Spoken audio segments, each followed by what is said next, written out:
Olá, tudo bem? Meu nome é Elias Jabur, eu sou professor de Economia da Universidade do Estado do Rio de Janeiro. Eu vou ser honesto com vocês, assim, vou até atropelar um pouquinho aqui o roteiro, mas eu não gosto muito de discutir caricaturas, né? Uma dessas caricaturas que envolve a China de que a China tem trabalho escravo, de que é o trabalho escravo que sustenta aquele processo. Bem, é uma mentira. Era tudo mentira!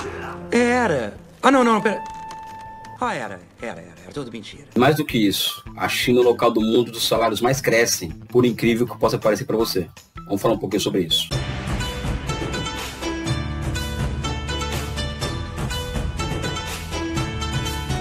Vamos partir de uma pergunta. O que é crescimento econômico? O que é processo de desenvolvimento? O processo de desenvolvimento econômico, ele é um processo que pode ser caracterizado de diversas formas, mas partindo de um ponto de abstração assim mais interessante que eu acho, é o processo de especialização. Esse processo é caracterizado, por exemplo, pela transferência para cidades de atividades que não estão relacionadas diretamente com a produção de alimentos, ou seja, transferência para a cidade de atividades que outrora era feita dentro da fazenda, para cidades também se transfere pessoas. A manufatura começa a existir na cidade, essa manufatura começa, vamos dizer assim, a transferir para a agricultura instrumentos de trabalho. Esses instrumentos de trabalho, eles elevam a produtividade do trabalho da agricultura, que leva, por sua vez, entre aspas, a expulsão de mão de obra do campo para a cidade, e, em grande medida, essa mão de obra ilimitada, ou, vamos dizer assim, esse exército industrial de reserva, ele é um ativo que pode ser considerado importante para estágios iniciais de crescimento econômico. Eu falei aqui mão de obra ilimitada, né? Tem um autor que eu também gosto muito, Arthur Lewis, foi até prêmio Nobel em 79, com uma tese interessantíssima.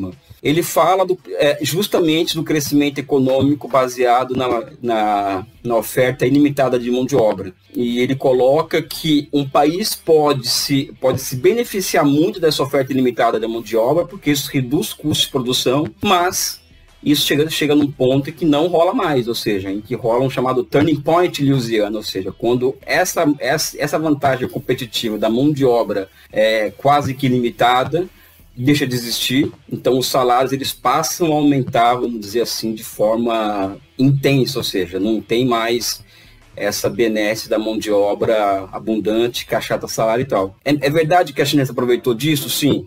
Só que essa abstração, quando ela é feita para o caso chinês pós-78, é um pouco complicada, porque em 78 existia uma herança de economia planejada, em que o trânsito de pessoas do campo para a cidade é muito mais rigoroso, é mais planificado, por isso que a China não tem favelas, ou seja, as pessoas não saem do campo para a cidade assim facilmente, é um sistema que está se flexibilizando ao longo do tempo. Na China, o que se chama aqui no Ocidente de exército industrial de reserva, que o Marx chama isso, na China não existe isso. Ou seja, aquela superpopulação nas cidades, amontoada em favelas, porque na China a terra ela é propriedade do Estado, que concede às famílias, então as pessoas elas têm um local no limite para ficar durante períodos de baixa empregatibilidade, né? Acho que esse é o nome, né? Bora lá. Mas chega-se um ponto em que a China, sim, utiliza-se muito dessa mão de obra quase que limitada, não é? Mas uma das características do processo econômico chinês, abrindo aspas aqui, tá? Parênteses. Trabalho escravo não gera crescimento econômico, tá? Já falei no começo isso. E no caso chinês, uma das características é que desde a década de 80, o consumo popular ele foi sempre um motor, vamos dizer assim, do processo de desenvolvimento. Foi durante a década de 80 inteiro, depois o investimento passa a ser o motor do processo de crescimento, até porque o crescimento econômico tem motores, né? Então, uma hora o consumo, outra hora o investimento, uma hora pode ser o comércio exterior, mas aí é para países menores, né?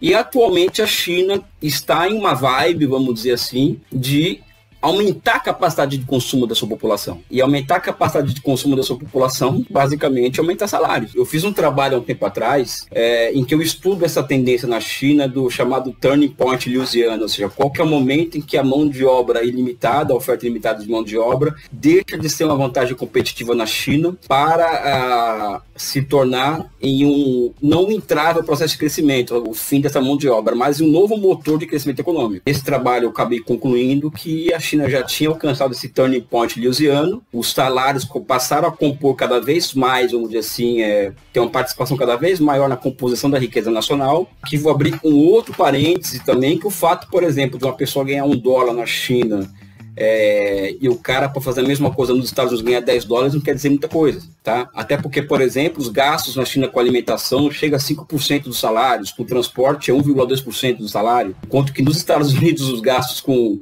alimentação é muito alto, transporte, ou seja, gasolina. Existem, vamos dizer assim, diferentes formas de se calcular salários, que inclusive tem até uma forma de se verificar, que é o PIB por paridade de poder de compra, em que a China já há mais de 10 anos é o maior PIB do mundo a partir desse critério.